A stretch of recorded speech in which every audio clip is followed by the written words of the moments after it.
Adiala jail के अंदर Al-Qadir trust case की समाअत थी। इस समाअत के अंदर जो आखिरी गवाह हैं उनके ऊपर क्रॉस एग्जामिनेशन चल रहा है। आयु हैं जो आज भी क्रॉस एग्जामिनेशन मुकम्मल नहीं हो सका। उसकी रीज़न ये है कि एक तो इस्लामाबाद हाई कोर्ट में हमारी दरख्वास्त इसी अलकादर ट्रस्ट केस के हवाले से आज समाअत के लिए फ़िक्स हुई है। तो एक तो वहाँ पर टीम हमारी एंगेज है, क्योंकि उस केस के अंदर जो इस्लामाबाद हाई कोर्ट के अंदर है उसमें हमने इस्तदा की थी कि 2020 के अंदर जो 190 मिलियन पाउंड था वो केस उस वक्त जो है वो ख़त्म हो गया, उसको क्लोज़ कर दिया गया। तो उसकी तमाम डिटेल्स हमें चाहिए, क्योंकि इस केस के अंदर उसका बड़ा रेलेवेंट सारा मवाद है।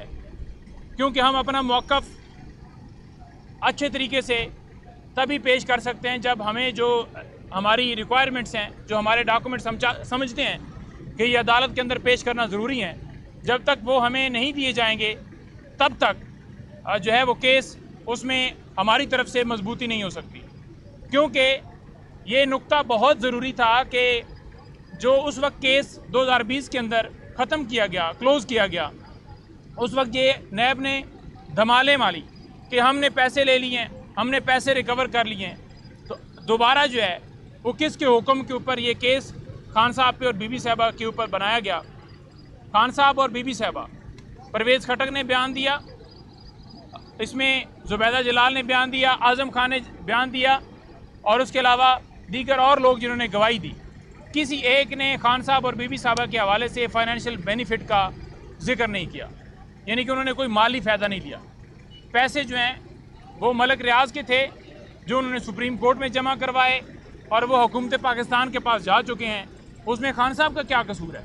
अलकादर ट्रस्ट जो है उसमें खान साहब और बीबी साहबा दोनों ट्रस्टी हैं, वो मालिक नहीं है। उसका कोई एग्रीमेंट तो पड़े, उसके कोई देखे तो सही कि उसके अंदर कंटेंट्स क्या हैं।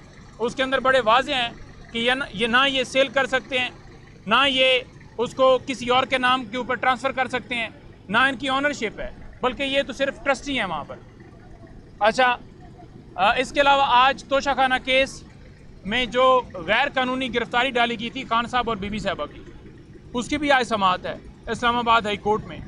तो वो जो समाअत है उसके अंदर अगर गिरफ्तारी को गैर कानूनी डिक्लेयर किया जाता है तो बीबी साहबा सिर्फ़ और सिर्फ इस एक मुकदमे के अंदर इस वक्त पाबंद सलासिल हैं। तो उनकी रिहाई हो सकती है अगर इस्लामाबाद हाई कोर्ट जो है वो समझती है कि ये गिरफ्तारी जो है ये गैर कानूनी थी। क्योंकि गैर कानूनी तौर पर हम इसलिए कह रहे हैं क्योंकि इससे पहले खान साहब और बीबी साहबा को तोशाखाना केस के अंदर 14 साल सज़ा हो चुकी है। तो ये पार्ट 2 नैब का जो केस स्टार्ट किया गया दोबारा, वैसे तो मैं कहूँ कि ये चौथा केस है नैब का, तोशाखाना का, लेकिन नैब का ये दूसरा केस है। तो इसमें वो बेल खान साहब और बीबी साहबा जाकर उन्होंने मूव कर दी थी, उनकी बेल प्री रेस्ट बेल उस वक्त दी नहीं गई थी, उसमें नोटिस किए गए थे। अगर उस वक्त प्री रेस्ट बेल दे दी जाती तो कभी भी इसमें गिरफ्तारी न डाली जाती। तो ये बदनीति थी उस वक्त एहतसाब अदालत की भी और इस्लामाबाद हाई कोर्ट के चीफ जस्टिस अमर फारूक साहब की भी, क्योंकि 5 दफ़ा केस फिक्स होने के बाद इस केस को नहीं सुना गया। कभी बेंच अवेलेबल नहीं है, कभी जज अवेलेबल नहीं है, मुख्तलिफ बहानों से। तो लिहाजा इस वक्त उनके ऊपर सिर्फ ये एक केस जिसमें वो पाबंद सलासिल है, मैं बीबी की हद तक बात कर रहा हूँ, खान साहब पे 9 मई के वाले से भी केसेस हैं। लेकिन अगर वहाँ से अहकामात होते हैं तो मैं इन एडवांस हमेशा मैं कहता हूँ कि हमारी ये सदा होगी कि मौजूद अदालत प्रोटेक्शन भी दे कि किसी और मुकदमे में गिरफ्तार ना किया जाए। और इस रियासत को भी सोचना चाहिए कि घरेलू बापर्दा खातून जिनका कोई सियासत से ताल्लुक़ नहीं है, ना उनका कोई गिफ्ट में लेन देन है, ना कोई उनका कोई स्टेक था, ना कोई ऑफिस होल्डर थी, तो उनके ऊपर क्यों मुकदमात बनाए गए? 9 मई जिस तरह से उसमें उन्हें नॉमिनेट किया वो आपने देखा, अल्हम्दुलिल्लाह सुरखरू जिस तरह से हुए कि कोई एविडेंस ही नहीं मिली, कोई शवाहिद नहीं मिले और 1.5 साल और 3 महीनों के बाद उनकी गिरफ्तारी डाली गई। तो ये सारी चीज़ें ऑन रिकॉर्ड हैं। उस केस का जो उनकी बरियत हुई 9 मई के हवाले से, डेफिनेटली बाकी तमाम केसेस में भी उसका बड़ा इम्पेक्ट है। मैं अभी आपके सामने जो खान साहब ने आज बात की है रोस्टम के ऊपर खड़े होकर, वो आपके सामने रखना चाहता हूँ। देखें, खान साहब ने आज जब समाअत हुई है उससे पहले खान साहब की तमाम लीगल टीम, खान साहब के क्योंकि 200 से ज़्यादा केसेस हैं, वो सारे और मेरे साथ सारे हमारे दोस्त मियाँ वाली से भी खड़े हैं, भील साहब भी खड़े हैं, मेरे साथ जनाब सुहेल साहब भी खड़े हैं। आप सालार साहब को हमेशा देखते रहते हैं और अफनान भाई भी खड़े हैं।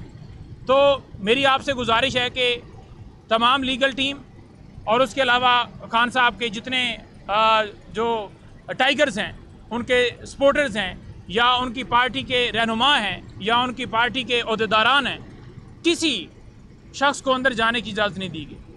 उनकी बहनें भी खड़ी हो गई, हम भी सारे खड़े हो गए और 1.5 घंटे के बाद उन्होंने अलाउ किया। अलाउ किसको किया? अलाउ कर रहे हैं जिन्होंने जाकर दरखास्तें देनी है, उनको रोक लिया गया।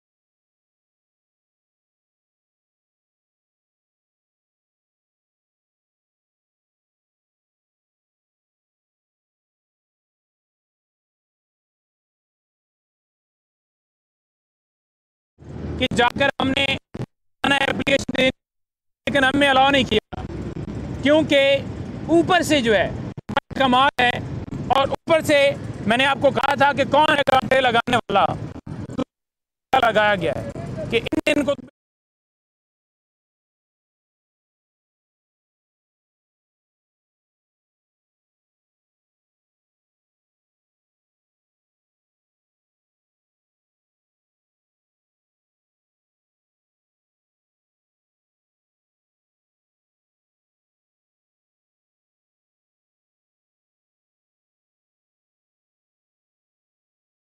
आपका जो मौक़िफ़ है या उनकी जो बात है या उनको कोई मैसेज है या कोई और चीज़ है वो ना बाहर आए, और इसी वजह से पाबंदी लगा रहे हैं, इसी वजह से रोक रहे हैं। मैंने आपसे गुजारिश की थी कि 4-5 दिन पहले इंतज़ार भाई को कॉल आई कि अगर आपने ट्वीट करने हैं, मीडिया पर बात करनी है तो हम आपको नहीं जाने देंगे।